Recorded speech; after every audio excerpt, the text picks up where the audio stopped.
And good morning to you all. Thanks so much for joining us for this month's edition of China 2022. I'm Will DuPree, coming to you from Austin, Texas. And I'm Andrew Marden, based in Fresno, California. Hope you all had a great Thanksgiving. Will, how was your Thanksgiving? It was really nice. Got to be with family this time, and everybody had a really nice time. Ate way too much food, as always. Mine was pretty good, too, although I was actually working that day. Being based in Fresno, California, the Fresno State football team had a game in San Jose. It was the last game of the regular season. Huge rivalry games. So San Jose is about a 2.5-hour drive from Fresno. So I was working, but I enjoyed it, and I did get to spend time with family and friends at a different time. So for me, Thanksgiving was just on a different day, but you know what? That's part of the nature when you get into this business. I digress. Let's obviously talk about Beijing, because that's what we're headed to right now. And of course, we're here to catch you up on all the news and headlines leading up to the upcoming Winter Games. And the biggest one that just came down yesterday, the U.S. is not going to be sending any elected leaders or an official delegation to China. That's a decision that may come with retaliation. Yeah, Andrew, the Biden administration will move forward with a diplomatic boycott of the Winter Olympics. Again, that means no American dignitaries will actually go to the Games. However, it's important to point out athletes from the U.S. will still go and compete. Now, yesterday, the White House press secretary explained the reasoning for the administration's decision. Let's take a listen. The Biden administration will not send any diplomatic or official representation to the Beijing 2022 Winter Olympics and Paralympic Games, given the PRC's ongoing genocide and crimes against humanity in Xinjiang and other human rights abuses. The athletes on Team USA have our full support. We will be behind them 100% as we cheer them on from home. We will not be contributing to the fanfare of the Games. U.S. diplomatic or official representation would treat these games as business as usual in the face of the PRC's egregious human rights abuses and atrocities in Xinjiang, and we simply can't do that.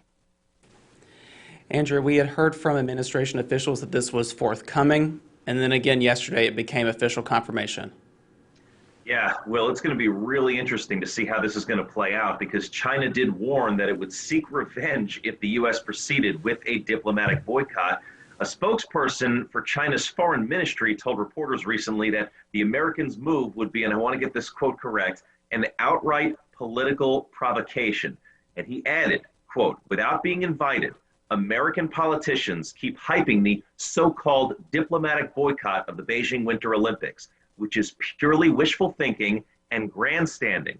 If the U.S. side is bent on going its own way, China will take firm countermeasures."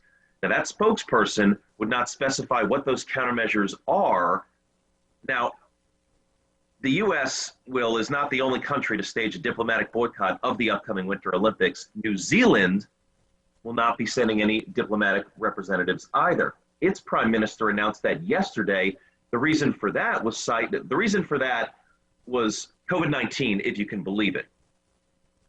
I think I believe part of that, if I'm just being perfectly honest. It's, of course, political cover. Now, it's being reported that Australia, Canada, and the United Kingdom are considering similar actions over their objections about human rights abuses and other policies carried out by China. So this could create, and probably has already began, a huge domino effect. Yeah, Andrew, and speaking of COVID-19, we all know now that scientists have identified this new variant called Omicron, and they're really working at this point to determine just how easily it's spread, plus how effective the vaccines are at this moment to fight the virus's worst effects.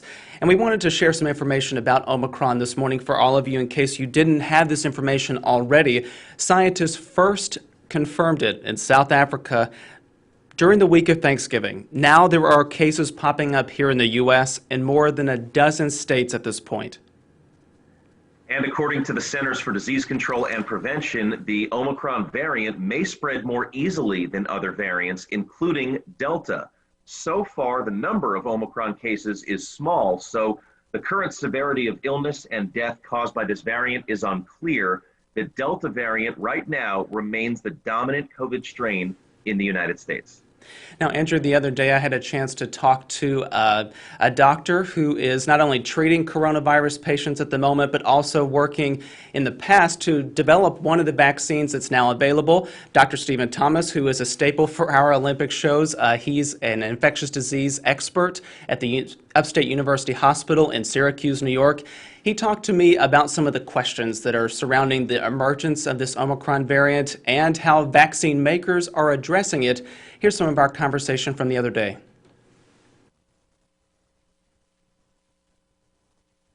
What information do you have about how serious the effects of the Omicron variant are? Yeah, so we look at a couple of different things, right? We look at its transmissibility, so how infectious is it? How easily can it pass from person to person? We look at whether or not it's going to make somebody sicker. And then we look at whether or not it's going to be able to evade the therapies that we use or evade the immunity that we induce in people with vaccines. So to the first point, it would certainly look, at least from the South African experience, that this is a highly transmissible variant for sure, maybe even more so than Delta was. So that's the first thing. The second thing, I don't think it is clear yet whether or not this is going to be more virulent, meaning it's going to make people sicker. Some of the anecdotal evidence that is kind of coming to light and being reported is that at least in vaccinated people, they seem to be experiencing mild to moderate disease, and most people are being managed safely at home. And then again, you know, in terms of the ability to evade therapies or evade vaccine immunity, that's still an unknown question. But the recommendation remains that if you're not vaccinated, get vaccinated, and if you're eligible for a third dose or a booster, you should get one. A lot of people are wondering if the vaccines that we have currently available will be enough to fight against this particular variant. You help with the trials for the Pfizer-BioNTech vaccine, and I'm wondering if you have any insight about what those companies are doing now to try to change the formulation or do some sort of update to deal with the Omicron. One of the reasons why these vaccines are advantageous is because they're platforms, meaning you can plug and play and you can pivot quickly. So I know that these vaccine companies, or at least it's my guess, that these vaccine companies are already looking at the new genetic sequence for Omicron, and they're trying to figure out whether or not they can plug and play that specific sequence into these vaccine platforms. So that's one thing. The other thing that they're doing is when you can take blood from people who have been vaccinated. Inside in that blood would be antibodies induced by the vaccine. They can then take these new viral variants and see how those antibodies can neutralize the virus. This is obviously a lab experiment. It's done, in the laboratory. The third thing is I just want, we talk a lot about antibodies, but antibodies are just a slice of the immune response that people are able to mount against these microorganisms that whether it's a bacteria or a parasite, or in this case, a virus. And these vaccines are inducing immune responses above and beyond antibodies. So we talk a lot about antibodies, but there's other types of immune responses that are also going to help protect us against whatever variant comes our way.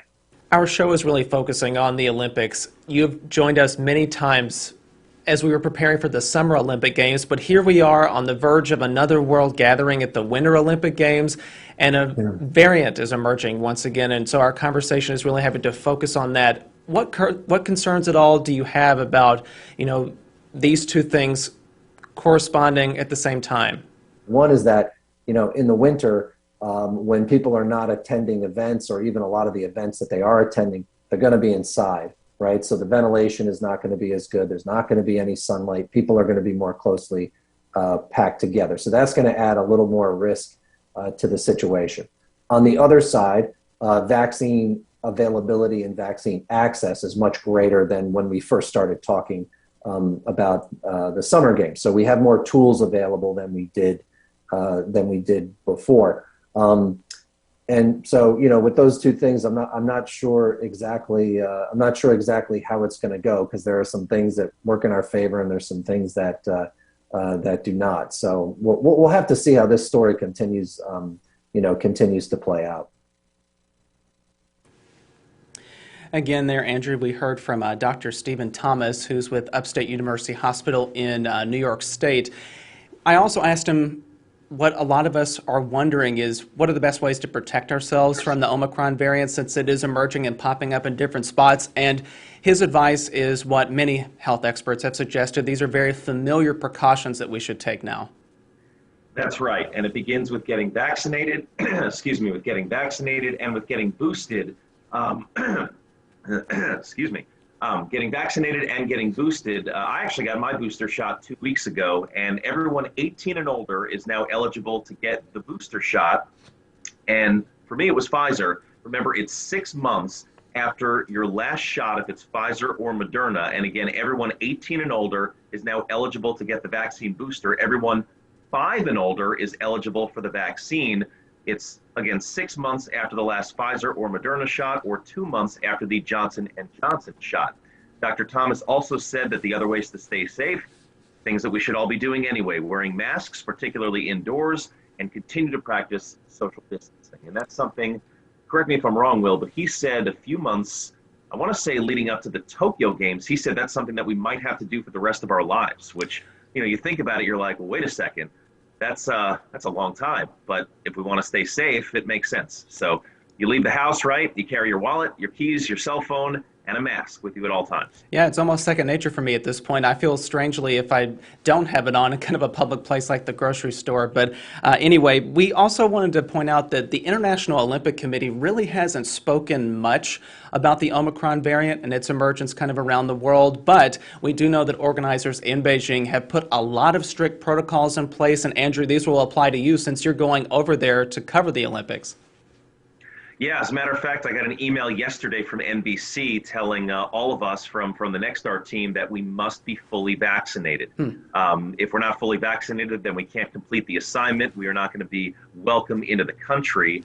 We know that there's going to be daily testing. We didn't have daily testing in Tokyo for the Summer Games. We were tested we were tested for the first several days that we were there, but then it was every couple of days, and we had the saliva test. We are going to be tested every single day that we are in Beijing. In addition, we still need the 2 negative COVID tests, one within 96 hours, one within 72 hours of leaving the country. As we know, no foreign spectators are going to be there. Masks are going to be worn everywhere. And there is a mandatory 21-day quarantine for any unvaccinated athlete, which will not apply to U.S. athletes because the USOPC has said all U.S. athletes must be vaccinated. So the protocols, the restrictions, things are going to be much more strict in Beijing than they were in Tokyo. Yeah, we'll have to see if any of those protocols change because of this new variant. Again, it's just too early to say at this point. This morning, we also wanted to share a few other headlines for you all. A corruption case may send a former Brazilian Olympic boss to prison for decades. Take a look right here. A judge sentenced Carlos Arthur Nuzman to more than 30 years in jail for allegedly buying votes for Rio de Janeiro to host the 2016 Olympics. Nuzman previously served as the head of the Brazilian Olympic Committee. He was found guilty of corruption, criminal organization, money laundering, and tax evasion. The 79-year-old will not be jailed just yet until all his appeals are heard. An American skier is celebrating a win that tied a world record in women's slalom. Michaela Schifrin, a name that you might be familiar with because she's already been to a couple of Olympics and she's already qualified for Beijing. She won for the 46th time in the sport a couple of weeks ago at the World Cup in Killington, Vermont. 46 wins, matches a 32-year-old record in a single discipline. Schifrin is a 3-time Olympic medalist who, again, competed in 2014 and 2018 and has already qualified for the Beijing Olympics. 2 golds, 1 silver on her Olympic resume. Yeah, we'll definitely have to see whether or not she takes home a medal this time because in addition to skiing, there's another sport that a lot of people really tune into. It's a lot of high-flying action, and it's snowboarding. Yeah, I love watching snowboarding. You know, and chances are when you think of snowboarding, the first name that comes to mind is Shaun White, right? He's been to 4 Olympics. He's won 3 gold medals. But there was a time, Will, when Shaun White was not a household name, a time when snowboarding was not a well-known sport. And for just a brief moment, I'd like to take us back to that time.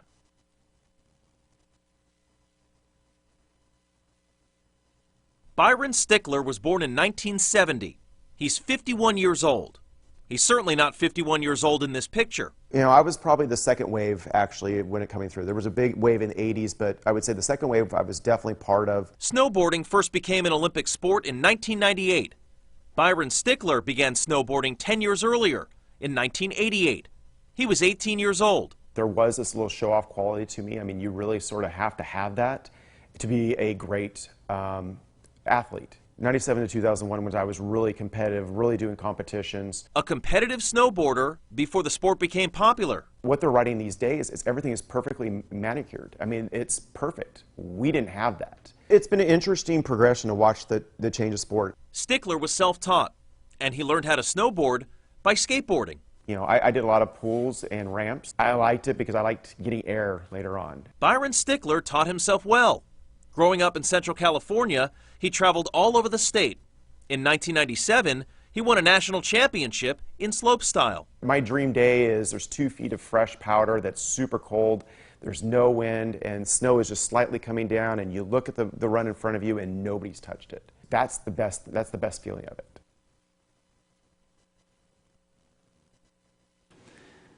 What a storied career, Andrew, for sure.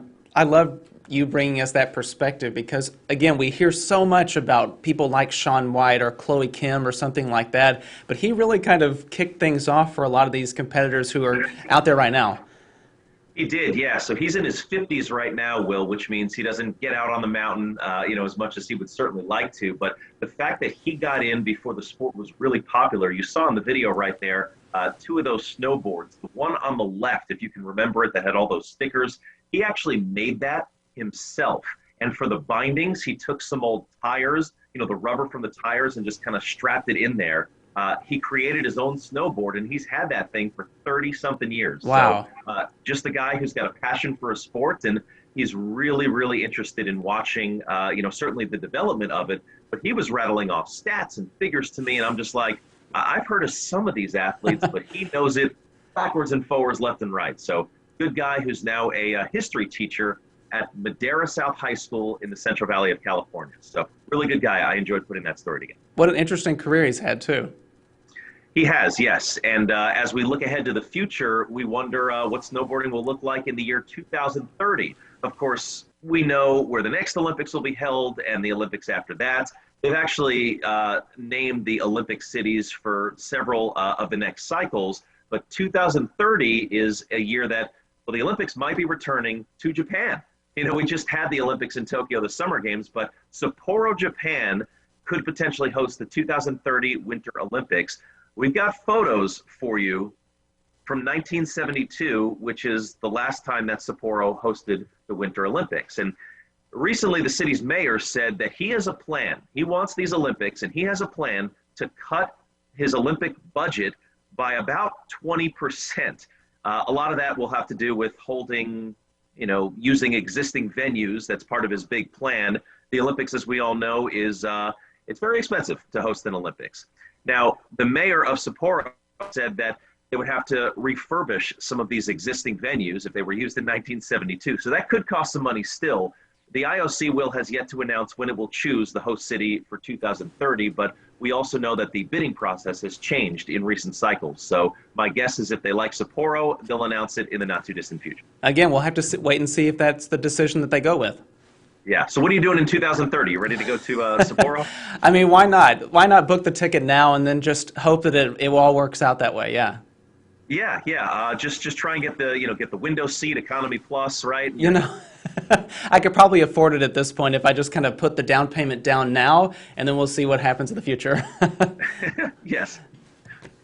Well, again, during this year, we saw so many changes, including the Summer Olympic Games being delayed and then actually playing out amid the coronavirus pandemic, which is still ongoing. And 2 athletes in particular made history as the first openly transgender Olympians. Yes, they did. Joining me today, a weightlifter from New Zealand, Laurel Hubbard, and a Canadian soccer player who also became the world's first openly transgender Olympic gold medalist. Now, these historic moments are followed by new guidelines just put out by the International Olympic Committee that could make more trans and intersex athletes eligible to enter competition. I spoke recently about this new framework of guidelines and rules with a group called Athlete Ally, which actually worked hand in hand with the IOC to develop this document. And so here's that conversation about what changes this might bring. Joining me today is Ann Lieberman. They are the Director of Policy for the LGBTQ advocacy group, Athlete Ally. Ann, thank you for being here. Thank you so much for having me. I wanted to talk to you about this new 6-page document. This really provides guidance to sports bodies across the world about transgender athletes and intersex athletes. I just want to get your reaction to the IOC releasing this now.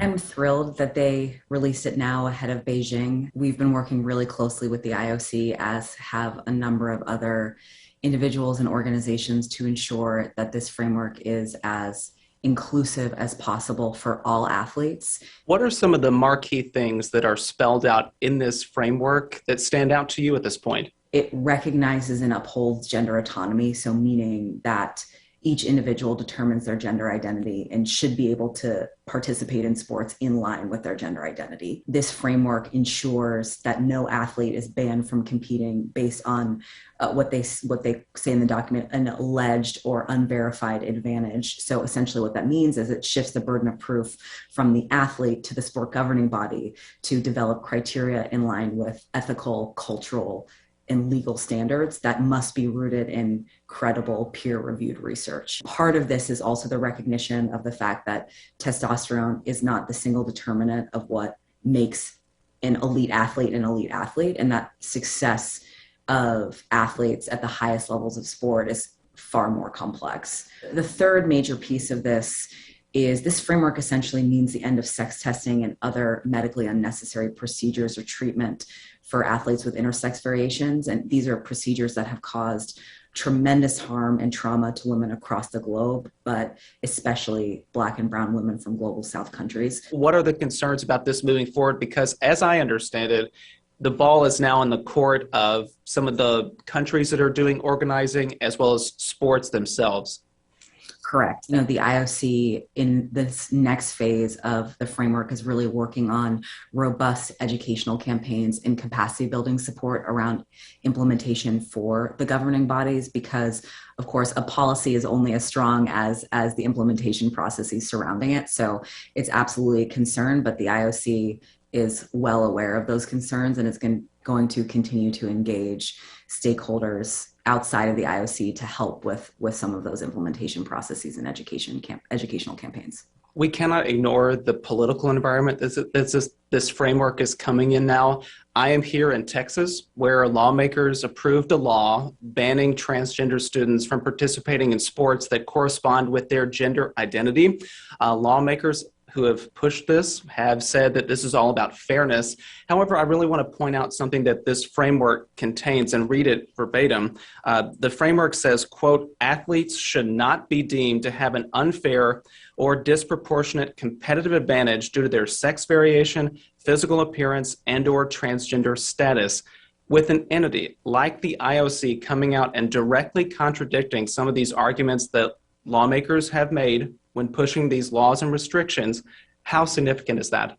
So the fact that the IOC is saying that trans athletes at the highest levels of sport, intersex athletes at the highest levels of sport, should not be perceived to have an alleged or unverified advantage just makes it abundantly clear how cruel and inhumane these bills are across the country, and that if essentially the most important governing body in sports is making a pathway for trans and intersex athletes to compete, that there's absolutely no reason other than cruelty, political posturing, and an anti-trans agenda to try to ban middle schoolers from playing sports with their friends, because that's essentially what we're talking about. Ann Lieberman with Athlete Ally, thank you for being here. Thank you so much.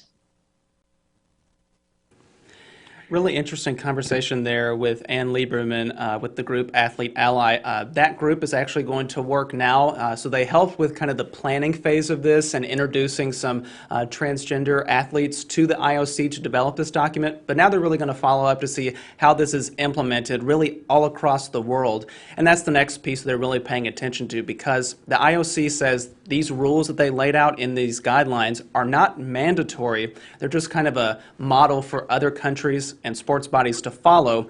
So again, we'll just have to see how this is all put into place going forward. You know, one thing, Will, that we never want to lose sight of, and we've talked a lot, not just on this live stream, but certainly in live streams in the past too, about, you know, the negative effects of COVID, and we added the diplomatic boycott here, but it's the stories of athletes and getting to compete on the Olympic stage. And whatever your background, whatever, you know, whatever your story is, potentially of overcoming obstacles, it's important to never lose sight of the fact that that's what the Olympics are about. It's getting the chance to show what you've got and compare and compete on the world stage. And that's why, and I want to end on a high note, Kaylee Humphries to me is a great story here. Bobsled star who's a new American citizen as of Thursday of last week. She had been to the Olympics and was a three-time Olympic champion from Canada. She's now a U.S. citizen, so she can compete for the United States instead of Canada in the upcoming Beijing Games, and she's already been successful as an American citizen. And it's not a direct parallel to the conversation that you just had, but it still fits with the theme of, you know, athletes, people in general, just wanting to better themselves and wanting to, you know, really show that they could be the best in the world regardless of their past and their background. And that's what I love about the Olympics. So looking forward to seeing where that conversation goes. I love to see that too. I mean, there are some people that just, you know, they work their entire lives to get to this one moment, this one competition, right. and the stakes are so high. But I mean, just getting there is really an achievement in itself.